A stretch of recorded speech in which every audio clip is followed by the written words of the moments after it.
What's up gamers, Jem here, and welcome to my top 10 Stadia games of 2020 Gaming Edition. Few things you need to know before we start. There will be Stadia 2019 games included in this list too, because we only play 2019 games for 1.5 months, and I think it's unfair to exclude them from the list. Secondly, this video is the Gaming Edition. What that means is that these are the games that I play and enjoy when I'm playing alone or with friends. This does not reflect my experiences for when I'm streaming them.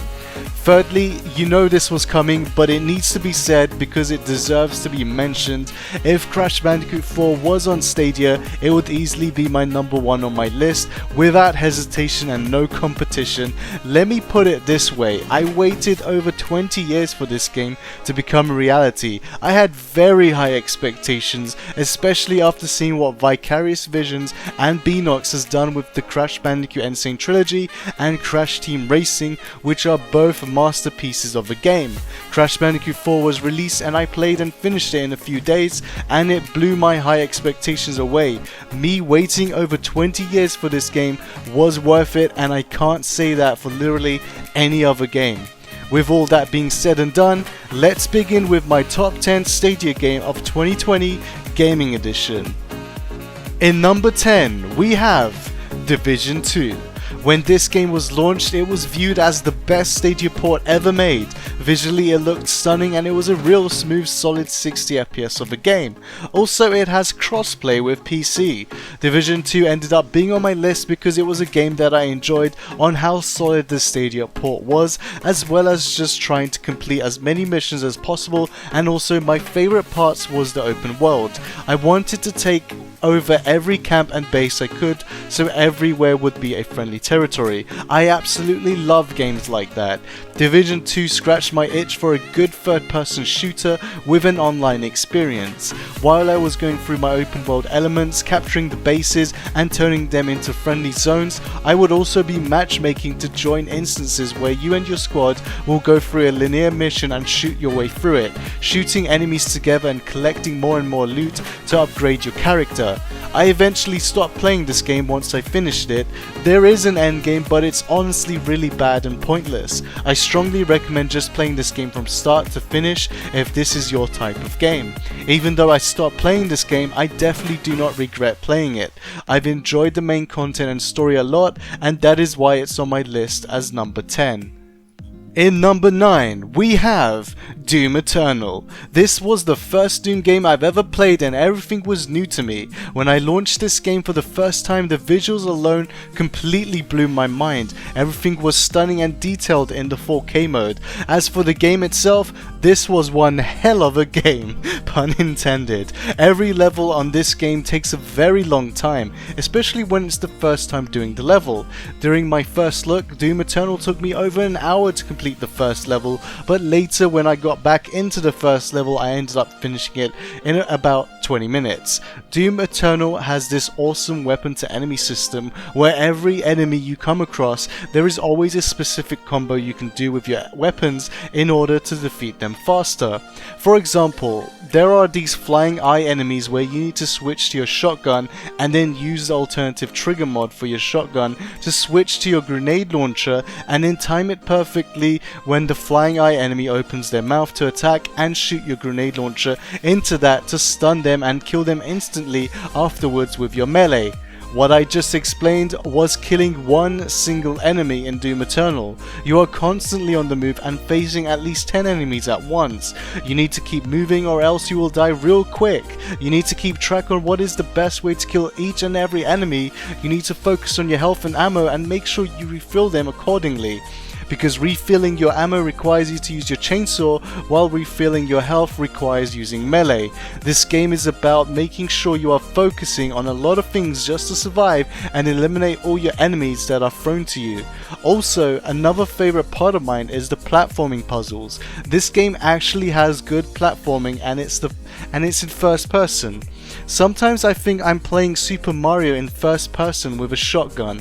I absolutely love this game and it's easily one of the best, if not the best, FPS game on Stadia. In number 8, we have Orcs Must Die Free. This is a series that I played a lot of on PC. In fact, I even finished Orcs Must Die 2, which was one of my favorite co-op games. When I found out Orcs Must Die Free was coming to Stadia, I was super excited, especially when they started talking about like having 500 orcs in a single wave. Now, I didn't actually count how many orcs there were on my screen just to be sure what they said was true, but when I played the war scenario levels, there were a lot of orcs on my screen, more than I can count, and I loved every moment of it. Just seeing insane amount of orcs at once and trying to just defeat them all is a feeling that was never experienced in previous Orcs Must Die games. Everything that I love about Orcs Must Die was back, new characters and weapons and traps. Orcs Must Die Free also introduces these new abilities, and a way to use them for combo with your weapons and traps is fantastic. I would sometimes just play the same level again just to try and beat my score, as well as farming for more gold and upgrade my gear, and then go back again just to see how much of an upgrade they were. As much as I love this game, I hope one day we'll have an Orcs Must Die game with more than 2-player co-op.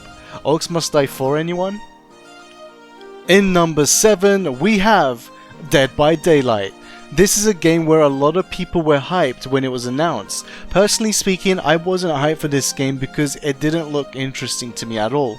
I can't remember what happened. Maybe it was when I was streaming or playing with others. At some point early on in the game, I started to really enjoy this game. I do want to clarify one thing: I do not like being a survivor. I find being a survivor in this game is boring, but I understand some people love and prefer being the survivor. For me, it was being the killer. I love being the killer. I only play as 2 killers. I play as the Wraith, who has the ability to go invisible and runs faster while being invisible. This is probably what made me enjoy the game, now that I think about it more. I love being the Wraith, just going invisible, and a lot of players don't notice you. Some players do notice you because technically you're not fully invisible, you're just invisible with some sort of shimmering effect. Anyways, I love going invisible at the start of the game and just finding the survivors and taking off my cloak, and just start hitting and hooking people up. What's interesting about this game and myself is that when I first played this game, it used to bother me a lot when I started hooking people. I was very disturbed by it to the point where I would look away during the animation. But after a few days I got used to it and it's not a big deal at all anymore. And now I go around hooking people while staring at the animation and I feel nothing. That's honestly the most interesting part of the game for me because it changed me physically by changing my reflex, if that makes sense. The other killer I enjoy playing as is the Gunslinger. You have this rifle with a hook attached to it. All you need to do is aim and shoot at a survivor from short to mid range, and then once hooked you start pulling them towards you as you continue to walk towards them, and then simply just hit them with melee when they are close to you. The Wraith and the Gunslinger are the only 2 killers I play, and I enjoy playing as them the most and what made me love this game. I also want to give a shout out to Dom from Stadia Source, because Dom has a lot of hours into this game, I believe even thousands of hours on PC, and they would stream this game on Stadia Source, and whenever I managed to see the stream, I would join and just watch Dom play a survivor and killer and learn from Dom on how they played the game and pick up new things that I didn't know about the game. Also, another shout out to Meg from Megatron X. When I was streaming Dead by Daylight for the first time, Meg played as this bunny killer who sings while chasing you and throws deadly axes. This still haunts me today. Every time I see someone playing as the Huntress, I think about Meg chasing me with a huge grin on their face. In number 6 we have Crater. Crater is a game with a huge potential and backed behind a great dev team. Half the game is about building your own game or world ideas and making them a reality and then sharing them with the world. The other half of the game is about just exploring and playing what other people have created. Before I continue with why Crater is on my list and as number 6, I have to address something that has been really annoying me with this game since launch. As I said, half of this game is about creating. Unfortunately, the creation side of this game is set to a high barrier. If you truly want to make a game that's exactly how you imagine it, you need to learn Lua scripting. I wish the creation side of this game has a low barrier, just like Little Big Planet, where we could just drag and drop the game logic we want. Now, to creators' credit, they have a well documented website with a lot of ways of teaching you how to make your game. Also, the dev team is awesome and you can ask for help on their official Discord channel. There's even a section for asking Lua help.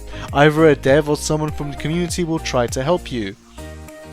There are also something called packages, which is what I've been using for my levels. I don't know Lua scripting and I don't plan to learn it either. I challenged myself to make multiple levels just using the packages made by the devs and the community alone. I even contributed back to the community by making a few packages myself. Also, the official creator YouTube channel has a lot of videos demonstrating on how to build parts of a level. The reason why I love this game and why it's on my list is because this is the only Stadia game that I was dangerously addicted to. As some of you already know, I have been a level designer for years. I love creating new worlds and levels. The beauty of Creator is that it's on the cloud, it's on Stadia. I can't find the proper words I'm looking for, but if you are also a developer or a digital artist, you most likely know what I'm talking about. Making a level on Creator felt so free. I didn't feel any sluggishness, it was all smooth and it was just so free. Free as in freedom. Being able to do what I want and when I want and on whatever device I want. There were moments where I would just switch to my Surface Pro and continue making my level on Creator. That completely blew my mind. Every day I would check what new packages were made from the community and the devs. I would find new packages and play around with them. I would quickly make a test level that I would delete in an hour because it's purely for testing. I would test the new packages and sometimes I would get a new idea and combine new and old packages together to create a new level. I've never actually spent the time making a proper level that I wanted to make. I really did want to spend a lot of hours just working on one level, but I never did because I knew I would have hit a wall soon because I didn't know or want to learn Lua scripting.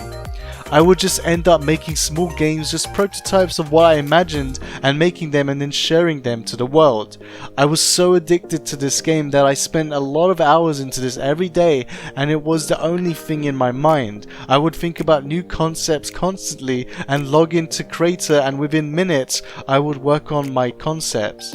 The addiction was too real and a few weeks later I ended up forcing myself to stop playing this game.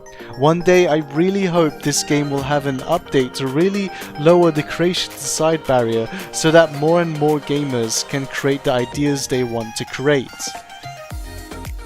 In number 5, we have Assassin's Creed Valhalla.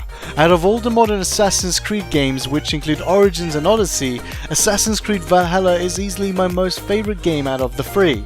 The main reason why it's my favorite modern Assassin's Creed game is because the gameplay is fun and more importantly, I love the progression system in this game. Personally, I prefer the world and story of Odyssey, but the gameplay mechanics and progression of Valhalla is far superior.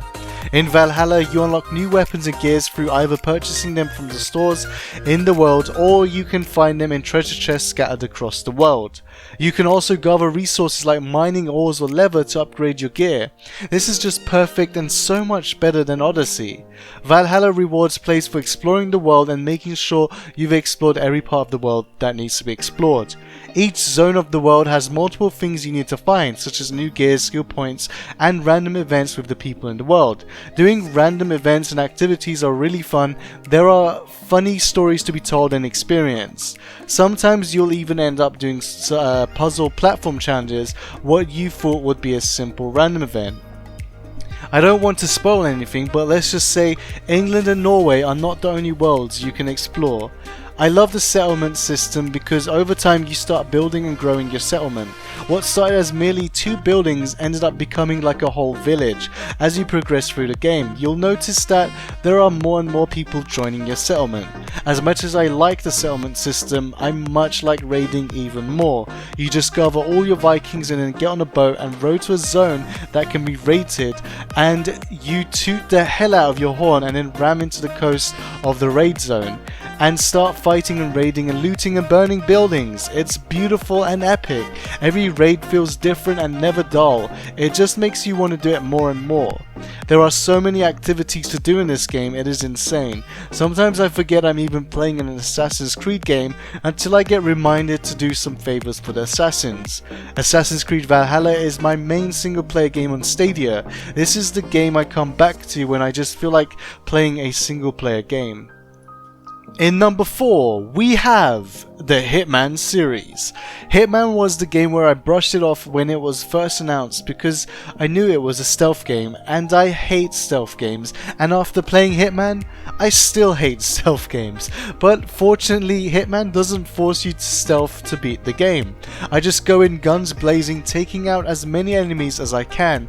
It's really interesting because when I play a shooter game, let's just say something like Call of Duty Story Mode, in the game your character is OP and the enemies are dull because the game is designed that way. The game is designed in a way where you are pretty much a one-man army and encourages you to just run and gun.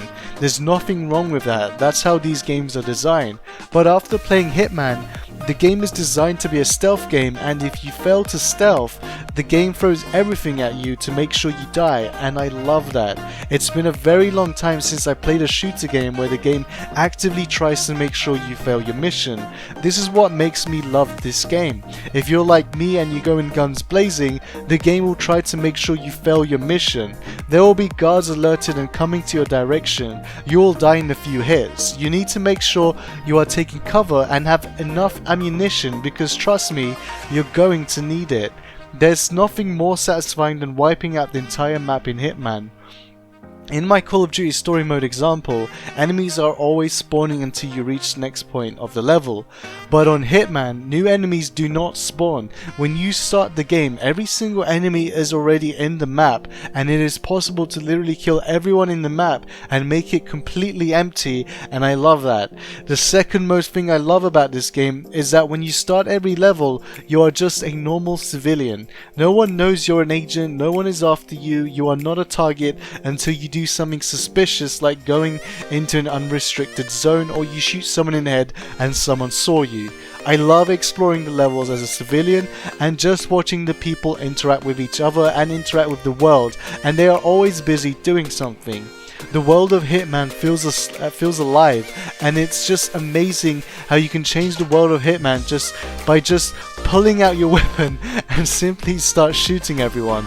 I love Hitman 1 and 2, and I'm very much looking forward to what Hitman 3 brings us. Thanks to Stadia Pro for giving us Hitman, because otherwise I would have never tried this game and wouldn't have known what I had missed.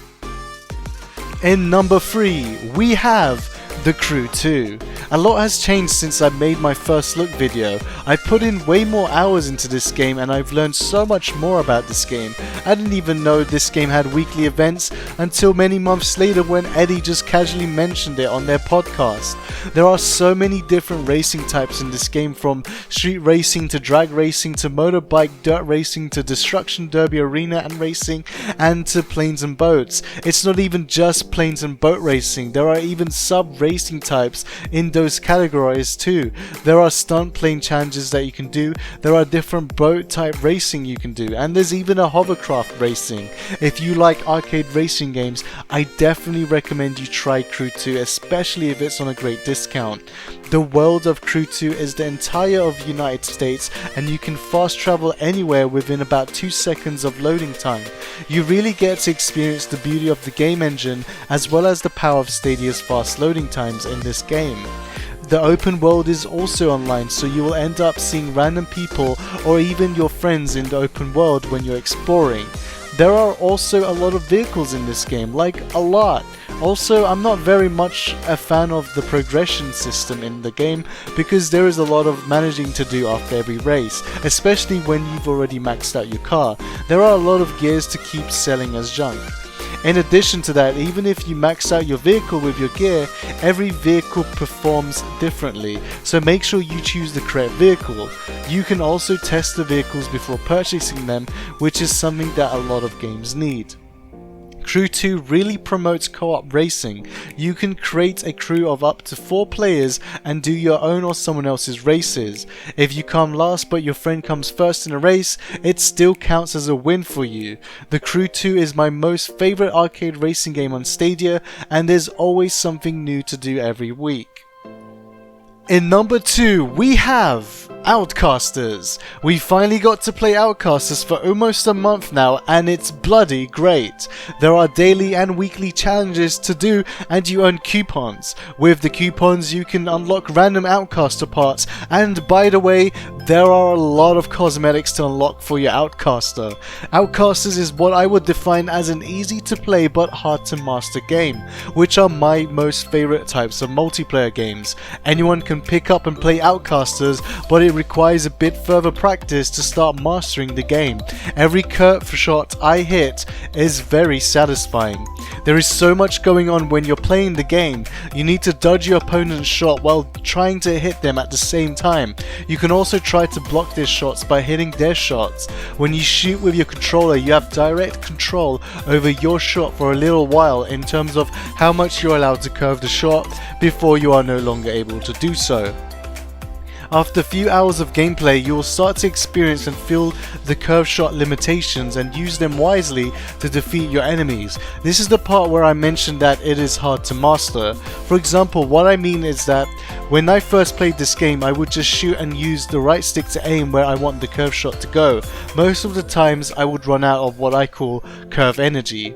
Curve energy is basically the limitation where you are allowed to control the curve shot for a limited amount of curve or angle before you are no longer able to do so. So at the beginning of the game, I would just shoot and try to curve my shots to hit my enemies, but I would run out of curve energy real quick because I was new to the game. A few hours later, I started mastering the curve energy and how it works in the game. It is really hard to explain, but it is something that will come to you as a reflex the more you play the game. Now, when I play Outcasters, I feel how much curve energy I have left with every shot I make. There are a few perks to collect in the game. You can collect up to 3 perks and even take 1 perk from your enemy when you kill them. Personally, I focus on collecting the orange and green perks. The orange perk allows my shot to split into 3 or more shots when it is in contact with a wall. The green perk allows my shot to be bounced at least 1 or more times when it is in contact with objects. There are quite a few perks to collect, and the best part is that everyone has their own preferences and you'll be able to mix and match or even upgrade your perks as you play until you die.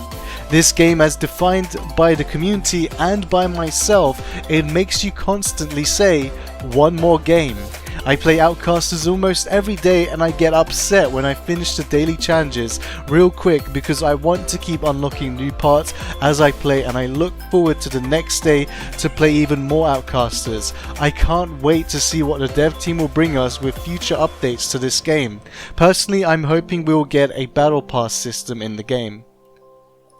And in number 1, we have Red Dead Online. Let me put it this way, I've only had this game for almost 2 months and it's already my most played Stadia game, and it's the only Stadia game that I have over 100 hours on. While the game is fairly good, the main reason why I play Red Dead Online for so much is the community itself. Thanks to Color, Meg and Queen Rach, they are the reason why I keep coming back to this game almost every day. For the past 2 months, I've seen the Red Dead Online community grow every single day. It puts a smile on my face to see new low levels in the world of Red Dead Online, because one day I hope this game will have enough players where we don't need to wait a long time for PvP or racing events. Until that day comes, Red Dead Online offers a lot of open world content to do with your friends. Let me be really clear about my experience with Red Dead Online. I would never play this game alone. This game is brutal to solo new players. However, this game is fantastic when you're playing in a group. The community alone is what makes this game number 1 on my list. Red Dead Online to me feels like an MMO. I would log into Red Dead Online and find whoever's online on my friend list and just play with them. We usually do dailies and a lot of messing around in the open world. And quite often you will start to recognize familiar faces in the world of Red Dead Online, and eventually you will start to be invited to join people's deliveries. Deliveries are basically where you make a lot of money. You and your posse needs to deliver a wagon halfway across the map, and once completed you'll gain a lot of money to spend it as you wish. There are a lot of things to buy, from weapons to horses to clothes and even buildings such as the Moonshine Shack. Gold in this game is annoying to earn, especially when it got nerfed really hard early December, but the community will help you earn your dailies if you ask nicely. Fortunately, on a recent update, Rockstar has added the ability to play Red Dead Online at upscaled 4K 60 FPS. It looks beautiful and I love 60 FPS. On a final note, the community is what makes me love the game more than what the game offers. The game offers quite a bit of content that you can do, but the real fun is playing in a group. What is your most favorite Stadia game of 2020? Thank you for watching my video. This is Jem, and I'll see you on the next one.